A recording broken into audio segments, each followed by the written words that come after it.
오늘은 요한계시록 21장에 나오는 새 예루살렘 성에 대한 말씀 함께 나누겠습니다. 요한계시록 21장에서는 그 새 예루살렘을 구원받은 성도들의 공동체 혹은 또 우리 그 성도들이 장차 거하게 될 장소, 즉 새 예루살렘 천국에 대한 기록이라고 소개하였습니다.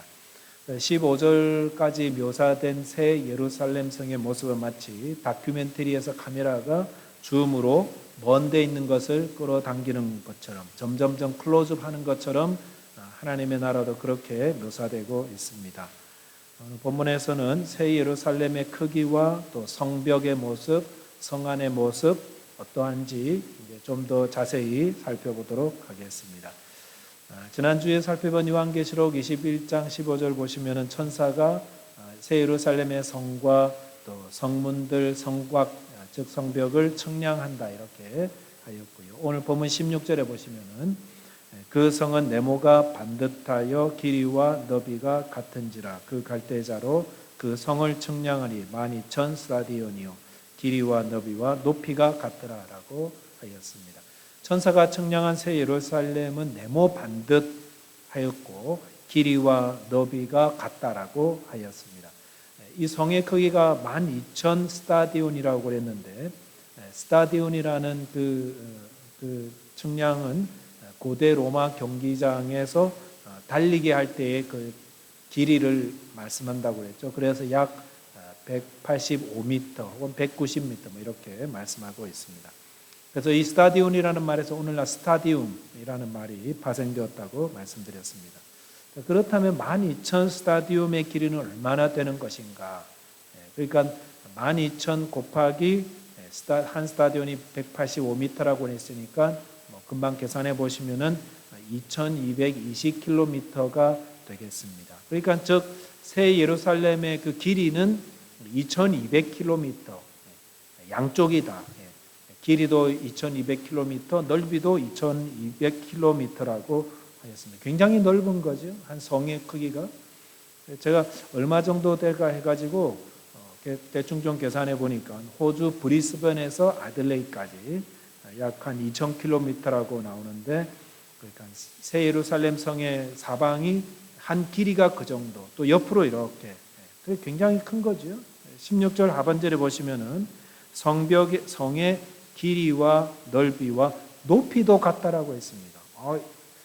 그러니까 좌우로만 12,000 스타디온이 아니라 높이로도 12,000 스타디온이 올라간다는 것입니다.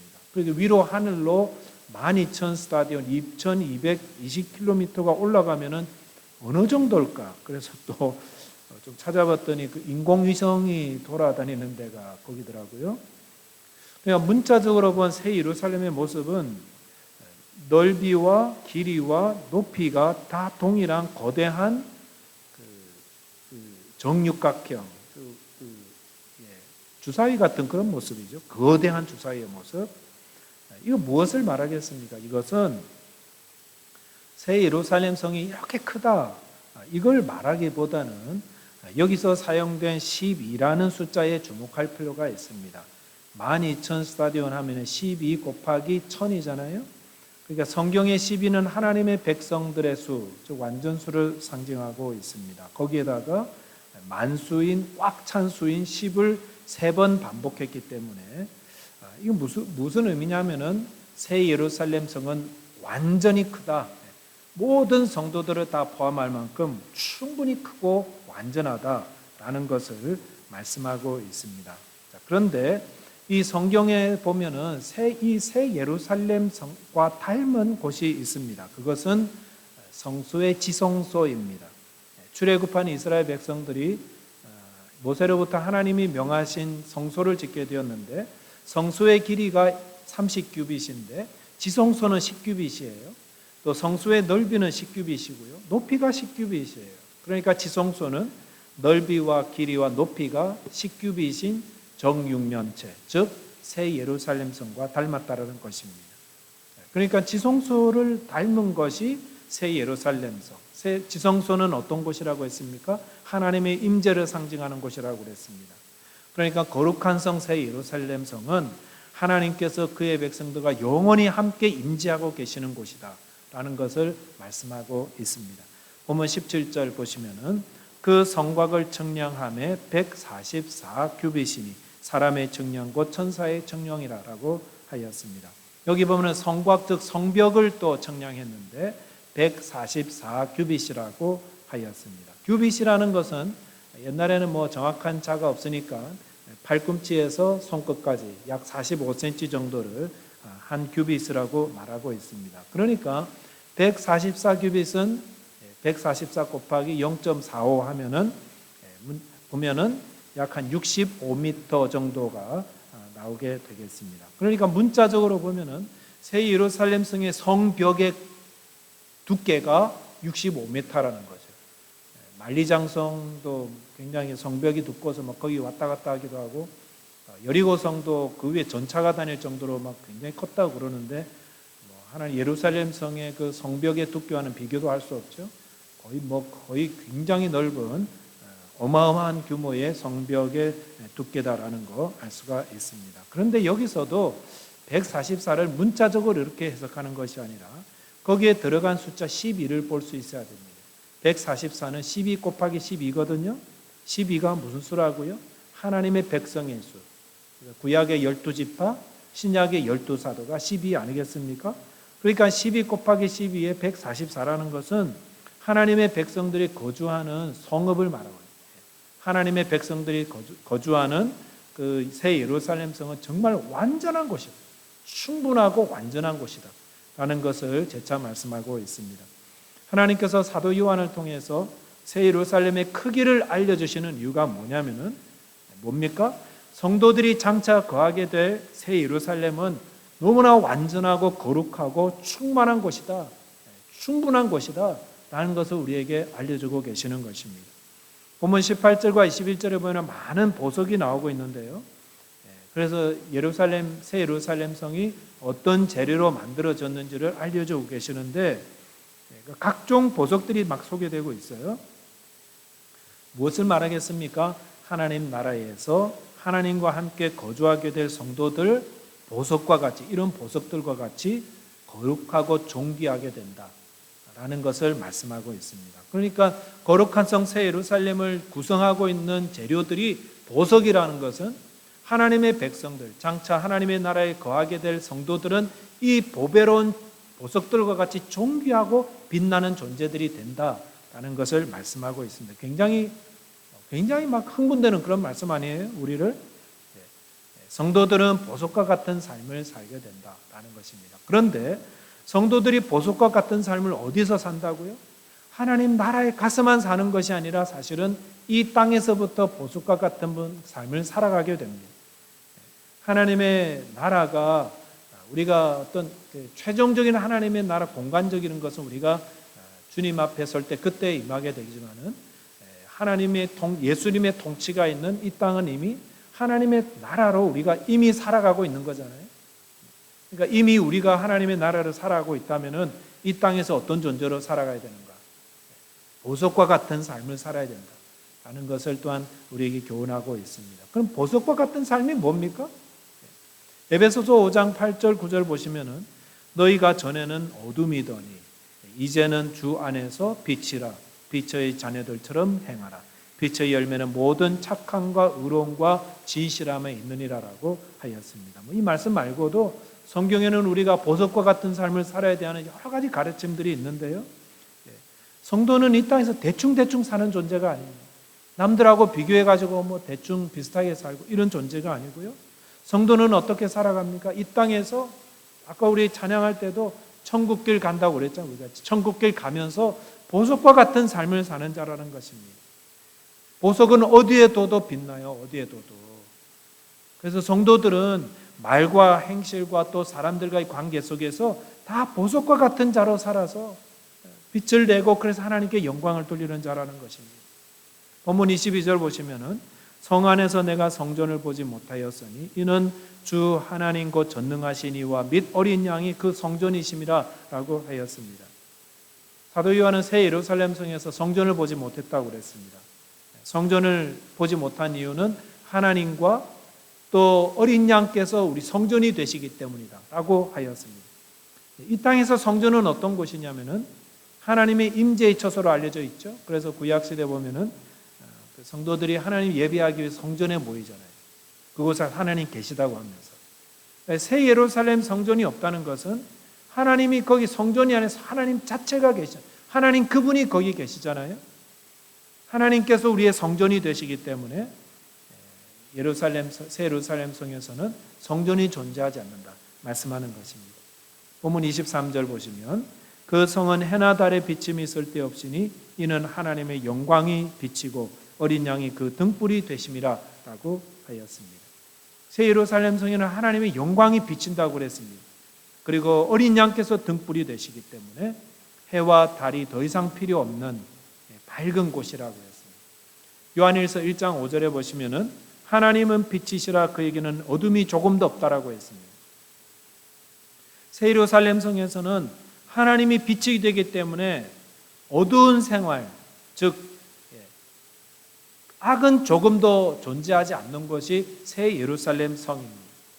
새 예루살렘 성에서 성도들 어떻게 살아갑니까? 빛 대신 하나님과 교제하면서 성결하고 거룩하고 온전한 삶을 살아가게 될 것입니다.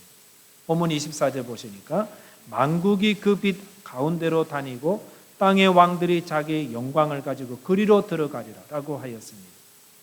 새 예루살렘 성은 만국에게 열려있는 것이 새 예루살렘 성.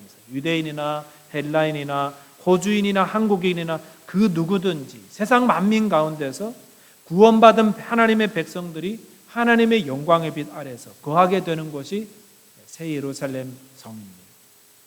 땅의 왕들이라는 것은 아마도 주님과 함께 만국을 다스리던 성도들을 의미할 수 있는데 그 백성들이 주님의 영광을 받아서 함께 누리게 된다는 것, 그런 의미로 해석할 수 있습니다. 본문 25절 보시니까 낮에 성문들을 도무지 닫지 아니하리니 거기에는 밤이 없음이라라고 하였습니다. 새 예루살렘 성 어떤 곳이라고 그랬죠? 안전한 곳임을 말씀하고 있습니다. 성문들 열어놔도 아무런 해도 받지 않는 거예요. 그리고 거기는 밤이 없다고 그랬습니다. 여러분, 밤은 뭐 하는 시간이죠? 여러분, 밤은 쉬는 시간입니다. 피곤이 풀리는 시간이죠. 근데 밤이 없다는 것은 피곤함도 없다는 거예요. 쉴 필요가 없다는 거예요. 왜? 천국은 이미 우리가 완전한 안식을 누리는 곳이기 때문에 슬픔이나 고통과 같은 그런 피곤과 그런 것들이 없기 때문에 완전한 안식이 있기 때문에 거기는 밤도 없고 쉬는 것도 없고 피곤한 것도 없고 완전한 안식을 누리는 곳이 하나님의 나라 천국이 됩니다. 26절 보시니까 사람들이 만국의 영광과 존귀를 가지고 그리로 들어가겠고, 이거 성도 한 사람 한 사람이 하나님께 충성한 바를 따라서 칭찬과 존귀와 영광을 얻게 되는 것을 말씀하고 있습니다. 27절 보니까 무엇이든지 속된 것이나 가증한 힘 또는 거짓말하는 자는 결코 그리로 들어가지 못하되 오직 어린 양의 생명책에 기록된 자들만 들어가리라라고 했습니다. 천국은 속된 것 못 들어갑니다. 속된 것이란 더러운 것이죠. 우리가 우리의 더러움 어떻게 다 씻어졌습니까? 그리스도의 피로, 대속의 공로로 우리의 더러움은 다 씻어지고 깨끗함을 받은 자가 되었습니다. 가증한 일이라는 것은 우상 숭배 그리고 사단의 종로로 타는 것을 가증한 일이라고 말합니다. 거짓말하는 자라는 것은 그리스도를 믿지 않고 진리를 거스리는 일들을 하는 자들, 이런 자들은 하나님의 거룩하심과 진실하신 그 속성에 이렇게 위배되기 때문에 거스리는 행동을 하는 자들이기 때문에 영원한 불못에 던져지고 천국에 들어가지 못하게 됩니다. 하나님 나라는 어떤 자가 들어갑니까?